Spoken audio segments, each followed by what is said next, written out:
I was looking at these words as we were singing them from Womb of Life and Source of Being, the worship hymn we sang, and certain words in one of the stanzas just really jumped out at me. Labor with us, aid the birthing of the new world yet to be, free of servant, Lord, and master, free for love and unity. I thought, what marvelous words, and how apropos. Friends, as we're living through difficult days, we are. I don't mean that any of us are feeling any sort of unusual or particular hardship on a daily basis yet, but just that our society is profoundly unsettled. As I and many of you have endeavored to name here over these last months, even and including, and this is startling, recent threats to American democracy itself in the face of yet another round of groundless challenges to the 2020 election outcome. Diehard proponents of this view proclaim it on cable shows, on the courthouse steps, yet in the courtroom itself, no evidence at all. And out of these strange stirrings comes from on high the ominous call to his party that it should take over elections in certain left-leaning states, that is, a call to nationalize elections, which is, of course, unconstitutional, since constitutionally elections belong to us, belong to Indiana and Illinois and Ohio and the states. This we should call by name, even from places like this, where we Baptists worship in freedom. It is authoritarian. If implemented, it would mean we have become a dictatorship. This should have Baptists, all Baptists, screaming. So antithetical is it to the freedom principles that we have insisted upon as Baptists, as compared to some others who are all in with this anti-liberal project. And we should all keep a close eye on it, I think. Should, in fact, prepare ourselves for the year of turmoil ahead of us. The turmoil that such language invites. How would Republicans have responded? How would the legacy press have responded if Joe Biden had said that the Democratic Party should control elections in Republican-leaning states, in Indiana, for example? Meanwhile, Republican legislators won't stop this. The courts, or at least the Supreme Court, the ultimate arbiter, likely will not. That leaves us. We the people. We the people. But even now, protests from New York to Chicago to Minneapolis are being labeled, those protesters are being labeled domestic terrorists. The language of Stalin, by the way, ultimately justify a declaration of the Insurrection Act, sending in the regular military, shutting down midterm elections. Is that what we're looking at? And here's the thing. None of this any longer is crazy. We think in America that we're exceptional, that this could never happen here. But the table is set. The White House already has total control of the independent power ministries. The DOJ, FBI, and CIA, supposed to be independent. It's already a five-alarm fire. And I share this all as a backdrop for our theme today, which may at first appear somewhat removed from these grand concerns, but in fact is not. Since, fortunate for you and me, the gospel of Jesus, turns out, is no stranger to such difficult days as ours, to ominous threats, to an uncertain horizon, and to the call to act. The gospel lesson today falls within a series of 6 sayings, often called the antithetical statements of Jesus. Now, these have, of course, most often been interpreted and applied individually, to the individual, what a person should do. which is so often how our faith gets taught to us. But make no mistake, these are powerful social teachings, political teachings, with profound implications for how not just persons, but people are to live their lives. How shall we read them now, in this moment when resistance feels so vital and yet so frightening all at once? How shall we read these words now? So please stick with me here as I take a little deeper dive into these texts, because we're people of the book. And we can begin by pulling apart the basic threads of this resistance as Jesus imparts them to us. They are in sum as follows: non-retaliation, nonviolent confrontation, love of enemies, prayer for persecutors. And Jesus brings us these in the basic formula of Jewish midrash, of interpretations of the law, which goes like this, and you know it well. You have heard that it was said, like in days of old, but I say to you. And this morning's passage puts us right in the middle of this series of themes, the first being perhaps the best known. You have heard that it was said, an eye for an eye and a tooth for a tooth, but I say to you. It's interesting that an eye for an eye was originally actually a strategy to curb retaliation and thus avoid escalating violence. The principle was, just take the eye, just get even, that's all. Don't take their heads off. Don't start a war. Break the cycle. So, very sensible, right? Sensible. Well, sure, but of course Jesus has other ideas. He ups the ante. Here he is, but I say to you, there's that formula, but I say to you, don't just take no more than an eye. Don't take anything at all from such an aggressor. Rather, and here's the tough part, do not resist. Jesus says, do not resist. Okay, what is this? Is this the breakdown of my sermon?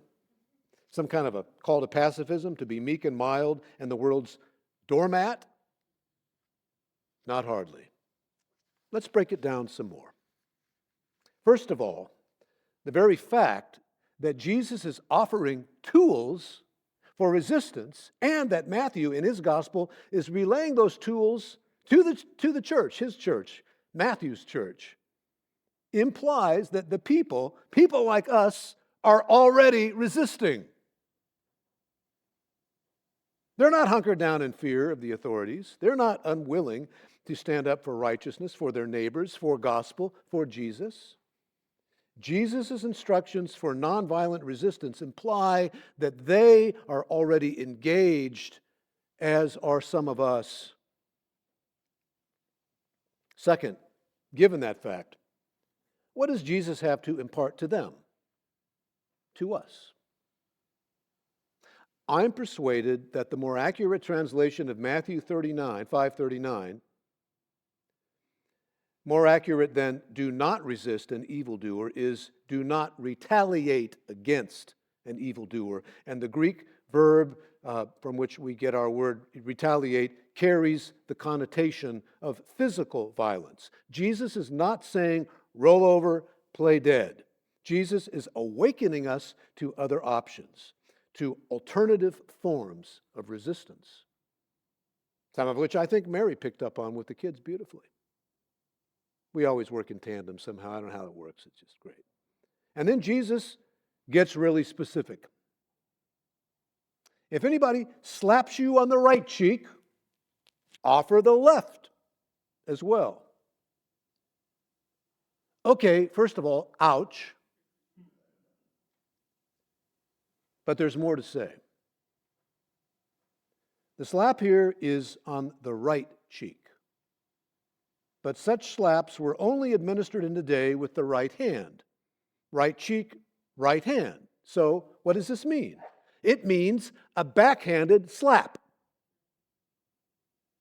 A great insult. a profound insult. It was designed to elicit retaliation, a response of violence. Sound familiar? Sound familiar? Well, what are you, the victim, to do? Place yourself for a moment in Jesus' context. And this context is empire. This context is a state of tyranny. Palestine is under the control of Rome. This is a domination system. And in the ancient world, probably in any world, a domination system left you very few options to assert your freedom or to stand up for your dignity, your full humanity. Most of the people under attack were poor peasants with no power. The point being that retaliation probably would mean death. But Jesus offers this powerful alternative. Don't just submit to the injustice. That can't break it. Don't, on the other hand, perpetuate the violence by violently resisting just to be crushed. This is what your aggressor wants you to do. Rather, turn the other cheek, so to speak, not passively, but defiantly. Defiantly. Do it with courage. Shame the one whose purpose is to shame you. Challenge and change the whole power dynamic. Now, I know that this does not pass muster for some, that it seems and feels inadequate, and I get it, I understand. There are times to physically resist, as in the case of protecting the innocent, which Alex Preddy was doing in Minneapolis. We are a nation founded on violent revolution, after all. Let us not forget. But our model from Jesus is nonviolent resistance. And if we are committed to nonviolent resistance, if it comes to that, then let it be resistance rooted in courage and rooted in love. This is the way of Jesus. Again, this advice will seem to some far out and far away. Given our penchant for American exceptionalism, it has generally seemed doubtful to us Americans that we would ever have to deal with the threat of real tyranny. But of course, that has not been the experience of all Americans, was not the experience of Native Americans or Black Americans during Reconstruction or Jim Crow, and now it surely might be on the doorstep of this republic, this very republic. And being in the 100th anniversary year of Black History Month this February, maybe it does us good to recall that nonviolent resistance in the civil rights movement taught us much about these things. As Black and brown people in American cities are again being racially profiled for harassment and arrest, they just simply are. They are. And we know they are. I think of the original 9 African-American students who tested Brown versus Board of Education back in 1957. I think of the black girl in the iconic photograph at Little Rock Central High, walking bravely, silently, defiantly, escorted by the National Guard to the screams of outrage and opposition by majority whites. This is one of the mental pictures I form in my head when I read these verses from Jesus. It is also an image I try to remember when faced with daily images of women dragged from cars and children whisked away to detention centers in the America of today. That image of the girl enduring such hatred is not an image of victimhood. It is an image that captures what to do with the power that is given to each of us and all of us together if we choose to wield it. It's everybody holding on to Sam all at one time.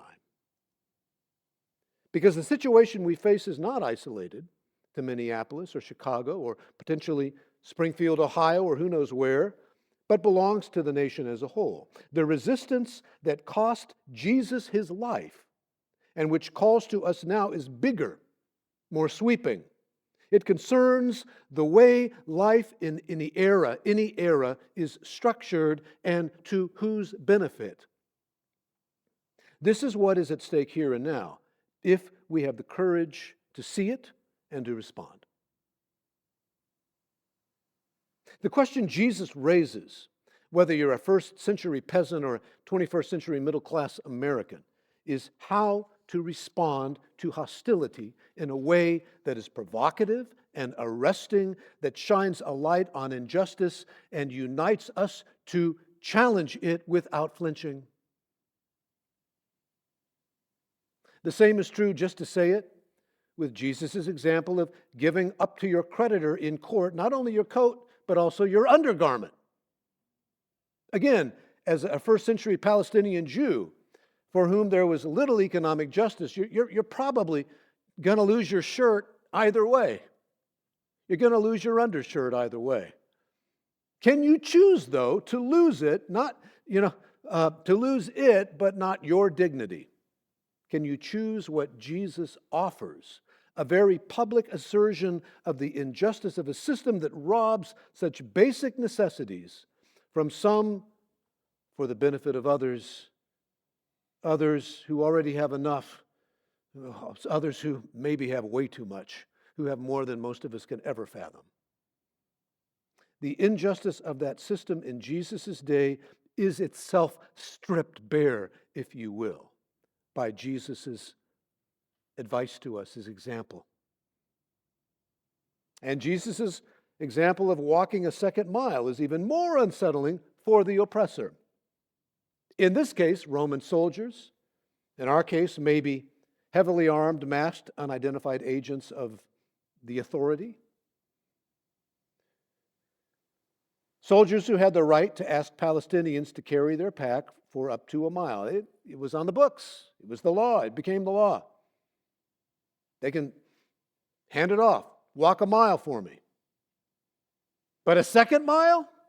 Now the victim is messing with the system, taking it into his own hands, perhaps making the soldier very uncomfortable. Bad optics. That second mile could look very oppressive. Just suppose if there were cell phones on the scene with many hands to hold them, body cameras, no masks, but actual faces to record, all chronicling an overstep of what the soldier was allowed to make you do and raising the whole question of injustice toward the innocents in the first place. Now that's power.